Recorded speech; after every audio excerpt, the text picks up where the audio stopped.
demander des comptes pour vérifier à Portille. Donc on accepte pas la subvention en fonction de cela, si on est prêt à se soumettre à ce contrôle parlementaire à la réunion, qui paye une amende.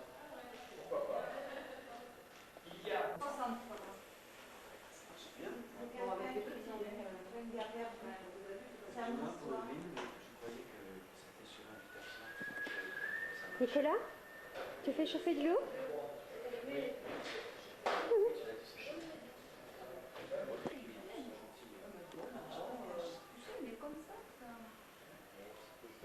Trop plein sa pancita. Bonjour.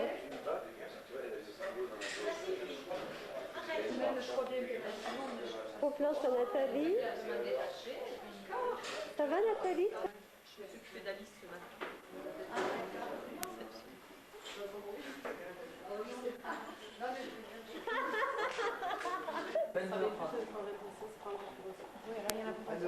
Tu vas me faire un beau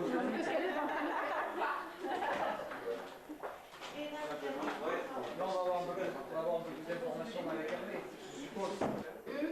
Inexpliqué. Et vous demandez si votre ministère existe encore, si Dieu peut vous utiliser, qu'est-ce que vous avez fait qui n'est pas bien, etc. Ce n'est pas la question. C'est que nous avons affaire à des forteresses spirituelles et mentales, comme nous dit 2 Corinthiens 10, versets 4 et 5. Si nous marchons selon la chair, nous ne combattons pas selon la chair, mais nous renversons les forteresses et toute hauteur qui s'oppose à la connaissance de Christ. Nous amenons toute pensée, toute mentalité, toute façon de penser captive à l'obéissance de Christ. Hein? Et c'est ça, nous renversons les raisonnements.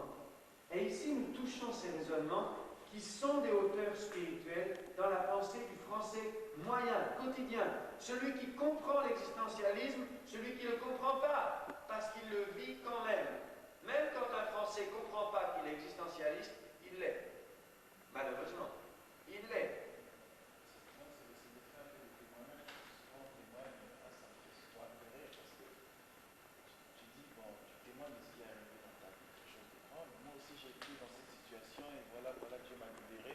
La personne qui regarde et dit c'est toi, c'est bien.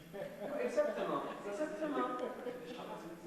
Mais c'est ça, c'est comme cela que va réagir un Français ou un Occidental qui essaie, dans tout ce XXe siècle, à laisser un vide qui tend récemment à se combler par l'occultisme. Les religions orientales, les autres pratiques ésotériques. C'est pourquoi le mouvement du Nouvel Âge essayant de rapprocher l'humanisme et de toute la spiritualité orientale, essaie de réconcilier ces deux valeurs-là pour se propager dans l'humanisme. D'accord?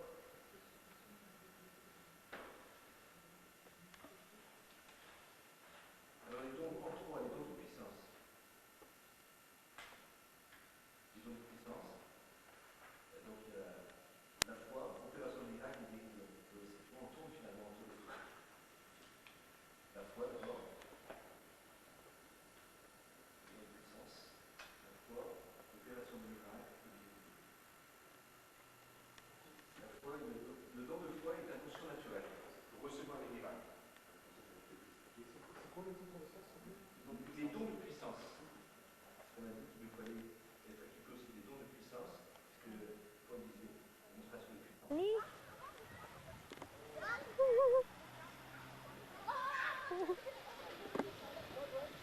Les siècles, qu'est-ce que tu as appelé le royaume de Dieu? Qu'est-ce que tu as appelé Le royaume de Dieu, Luc c'est quand 22. le Saint-Esprit vient sur la terre et manifeste le règne de Dieu, de Jésus. C'est pas précis ça, mais... C'est ça le royaume de Dieu. Ah non, c'est pas ça le royaume de Dieu. L'établissement de la justice. Jésus a dit le royaume de Dieu est parmi vous, le Saint-Esprit n'était pas encore venu. Donc le royaume de Dieu c'est pas ça. Le royaume de Dieu, c'est établi en nous, quoi. Mais ouais, mais C'est en nous le royaume bon, de Dieu. donc je lis la définition là. Par exemple, peut-être du royaume, parce que moi je n'ai aucune définition. Donc, je lis la définition qui est écrite ici. Ils ont dit le royaume de Dieu. Elle est où cette définition? Il y a deux références, il y en a une dans Luc, non? Luc 22, je crois, quelque chose. Non, je sais même pas. Ah, Voilà. je me trompe. Voilà ce qu'ils ont dit. Le royaume de Dieu. D'abord, la définition d'un royaume, c'est un territoire sur lequel un roi exerce une autorité. Mais ça, c'est pas la pensée biblique. Ils disent, le royaume de Dieu, selon la pensée biblique, correspond au règne, au gouvernement que Dieu exerce. Tu vois? Alors on sait qu'actuellement, par rapport à l'Église, Dieu exerce un gouvernement spirituel par rapport aux apôtres et tout, mais il n'y a pas le règne de Dieu n'est pas encore établi. Alors que le règne de Dieu fait partie des siècles à venir.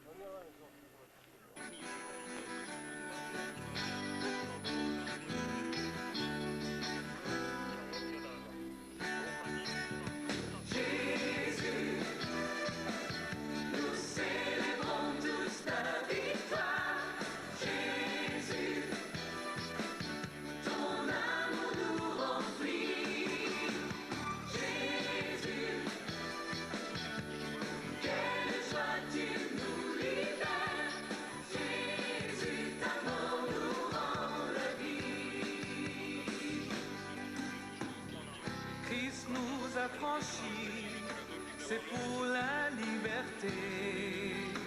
Nous ne serons plus jamais sous le joug de l'esclavage.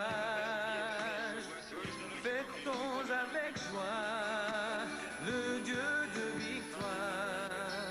Nos cœurs répondent à son amour. Jésus, nous célébrons tous ta victoire. Jésus, ton amour nous remplit. Jésus, quelle joie tu nous libères. Jésus, ta mort nous rend la vie. En nous son esprit, de la peur nous libère. Sans crainte, avançons vers lui, le chemin est ouvert. Et là devant lui, recevons sa paix. Nos cœurs répondent à son amour. Jésus, nous célébrons tous ta victoire. Jésus, ton amour nous remplit. Jésus,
Nathalie, Bonjour. pourquoi, dans quel but tu as fait l'école missionnaire? Alors, mon but premier, c'était vraiment de prendre un temps à part avec le Seigneur.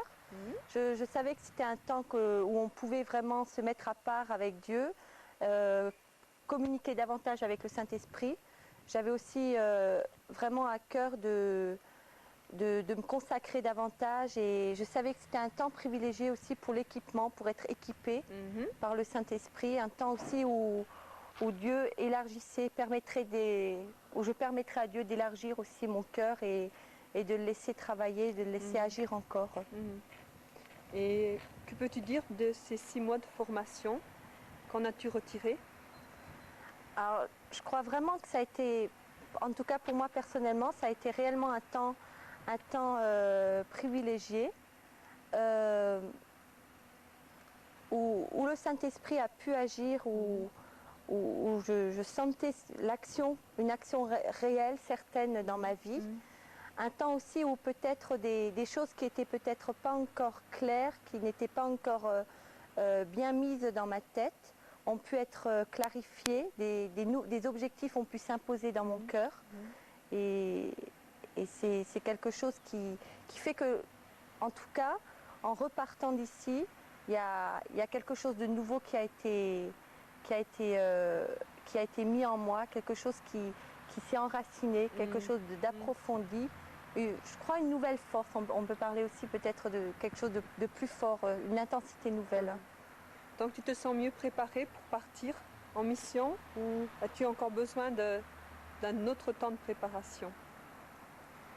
Alors personnellement, maintenant c'est mon avis, il me semble que pour ma part, et je l'ai dit dès le départ, je crois que ce n'est pas les 6 mois passés ici qui